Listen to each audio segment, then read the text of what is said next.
మాట్లాడారు. పాకిస్తాన్ నుండి ఇండియాకి ఎప్పుడు వచ్చారు, ఎక్కడ స్టే చేశారు, వీరితో ఉన్న వారికి లింకులేంది, రియాజ్ బక్తల్ పాకిస్తాన్ నుంచి ఆపరేటింగ్ ఎలా చేశాడు, వాటన్నిటికీ సంబంధించిన పూర్తి ఆధారాలను దర్యాప్తులో సేకరించి ఎన్ఐఏ స్పెషల్ కోర్టులో సబ్మిట్ చేయడం జరిగింది. అక్కడ వాదించిన వాదనలే హైకోర్టులో కూడా మళ్ళీ వాదించడంతో హైకోర్టు ఎన్ఐఏ కోర్టు ఇచ్చిన తీర్పుని సమర్థిస్తూ కొద్దిసేపటి క్రితమే తీర్పు వెల్లడించడం జరిగింది. మనతో మాట్లాడడానికి హైకోర్టు సీనియర్ న్యాయవాదులు ఉన్నారు. ఒకసారి మాట్లాడదాం.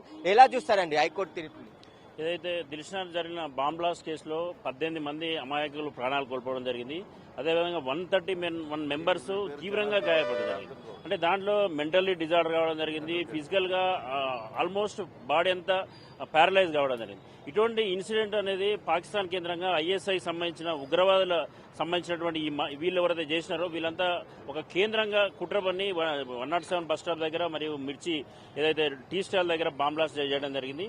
దీన్ని తీవ్రంగా పరిగణిస్తూ ఏదైతే ఎన్ఐఏ కోర్టులో ట్రయల్ కూడా 3 years వరకు ట్రయల్ కూడా జరగడం జరిగింది. దాంట్లో 5 మెంబర్స్ వరకు కన్విక్ట్ చేయడం జరిగింది డెత్ సెంటెన్స్ తోటి. అయితే అదే డెత్ సెంటెన్స్ ని ఏదైతే రిఫరల్ ట్రయల్ గా హైకోర్టుకు ఏదైతే ట్రాన్స్ఫర్ అయిన తర్వాత హైకోర్టు కూడా జస్టిస్ లక్ష్మణ్ గారు, శ్రీసుధ గారు పూర్తి స్థాయిలో విన్న తర్వాత ఏదైతే మరణశిక్ష విధించినటువంటి ఎన్ఐఏ కోర్టు విధించినటువంటి మరణశిక్ష అనేది సహేతుకమైనది, ఇది కరెక్ట్ అని చెప్పి ఈరోజు దాన్ని కన్ఫర్మ్ చేస్తూ అపహేళ చేస్తూ ఏదైతే డెత్ సెంటెన్సెస్ ని దానికి యాక్షన్ తీసుకున్న విధంగా ప్రొసీడ్ కావాలని చెప్పి కూడా ప్రాసిక్యూషన్ సంబంధించి వాళ్ళకి ఈరోజు తీర్పునివ్వడం జరిగింది.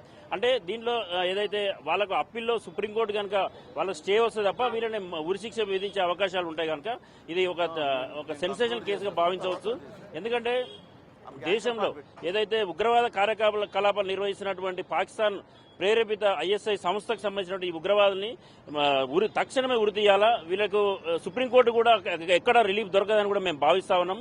వీళ్ళ విషయంలో ఏ మాత్రం తత్సారం చేయదని కూడా మేము కోరుతా ఉన్నాం. ఇప్పుడు శిక్ష ఎప్పుడు అమలు అయ్యే అవకాశం ఉంది? ఎందుకంటే నిందితులు మళ్ళీ సుప్రీంకోర్టు కూడా వెళ్లే అవకాశం ఉంది, ఆ తర్వాత క్షమాభిక్షకు వెళ్లే అవకాశం ఉంది, ఇంత ప్రాసెస్ ఉంది కదా, అసలు ఉరి శిక్ష అమలు అయ్యేది ఎప్పుడు ఉంది? జనరల్ గా ఏదైతే ఇప్పుడు మనకు బాంబే ఇన్సిడెంట్, తాజ్మహల్ హోటల్ ఏదైతే ఇన్సిడెంట్ తీసుకున్నామో ఇది ఈవెన్ హైకోర్టు మరణశిక్ష విధించినప్పుడు కూడా సుప్రీంకోర్టులో దాంట్లో మళ్ళా అక్కడ ట్రయల్ జరుగుతుంది, అక్కడ దాని మీద అప్పీల్స్ ఉంటాయి, ఎస్ఎల్పీ ఉంటాయి, ఇవన్నీ ఉంటాయి, టైం తీసుకుంటుంది. దాంట్లో నో డౌట్ 1-2 years ఈజీగా పడుతుంది. బట్ కాకపోతే ఏంటంటే వీళ్ళకు సుప్రీంకోర్టు కూడా వీళ్ళకి ఉరిశిక్ష విధిస్తుందని చెప్పేసి మేము భావిస్తా ఉన్నాం. ఎందుకంటే దీంట్లో వీళ్ళు ఇంటెన్షనల్ గా ఒక మనుషులను చంపడానికి కూడా వాళ్ళు ఇంటెన్షనల్ గా చేసిన చర్య కాబట్టి దీంట్లో టెర్రరిజం పబ్లిక్ మైండ్ లో ఒక భయానక వాతావరణం సృష్టించడానికి చేసిన వాతావరణం కాబట్టి ఇదేది వాళ్ళకి ఏదైతే వ్యక్తిగతంగా జరిగినది కాదు, ఒక దేశ విద్రోహ చర్య కాబట్టి సుప్రీంకోర్టు వీళ్ళకి ఉరిశిక్ష ఖచ్చితంగా తీర్పుని హైకోర్టు ఇచ్చిన తీర్పుని అపీల్ చేస్తారని మేము భావిస్తాం. అంటే హైకోర్టులో ఎట్లాంటి వాదనలు జరిగాయి? అంతకుముందు విచారణ సందర్భంగా ఎన్ఐఏ ఎలాంటి వాదన వినిపించింది? ఇటు నిందితుల తరపు న్యాయవాదులు ఈ వాదన అది ఏదైతే హైకోర్టుకు రెఫరల్ ట్రయల్ రూపంలో వచ్చిన ఏదైతే కన్ఫర్మేషన్ వచ్చిందని 45 days వరకు ఆర్గ్యుమెంట్స్ జరగడం జరిగింది. అయితే దీనిలో ప్రధానంగా ఎవరైతే పాల్పడిరో వీళ్ళకి సంబంధం లేదు, వీళ్ళకు ఆ ఇన్సిడెంట్ లేరు, వేరే వాళ్ళు చేశారనే దాంట్లో వీళ్ళు పర్సన్స్ ఎవరైతే వీళ్ళు ఇన్వాల్వ్ కాలేదనే గ్రౌండ్ కింద వీళ్ళు ఆర్గ్యూ చేయడం జరిగింది. సరైన ఆధారాలతోటి ఎన్ఐఏ ఈరోజు నేషనల్ ఇన్వెస్టిగేషన్ వాళ్ళకున్న ఆధారాలు కానీ ఫోన్ లింక్స్ ద్వారా కానీ వాళ్ళ సర్కమ్స్టాన్షియల్ ఎవిడెన్స్ దానికి సంబంధించిన పాకిస్తాన్ లింకులు అన్నింటినీ ఎస్టాబ్లిష్ చేసిన సందర్భంలోనే ఈరోజు ఎన్ఐఏ కోర్టు ఉరిశిక్ష విధించడం జరిగింది. అదేవిధంగా హైకోర్టు కూడా ఎన్ఐఏ ఇచ్చిన తీర్పును సమర్థిస్తూ ఈరోజు తీర్పు వెలువడించింది. మీరు చెప్పండి, ఎట్లా చూస్తారు సార్ ఇట్లాంటి తీర్పులు?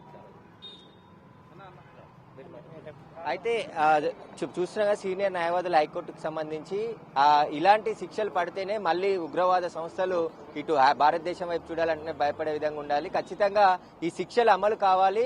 సుప్రీంకోర్టుకి అప్పీల్కి వెళ్ళడానికి 3 నెలల సమయం, 90 రోజుల సమయం ఉంది కాబట్టి ప్రాసెస్ అంటే ఉరి తీయడానికి ఇంకా సంవత్సరం లేదా 2 సంవత్సరాలు పట్టే అవకాశం ఉంది.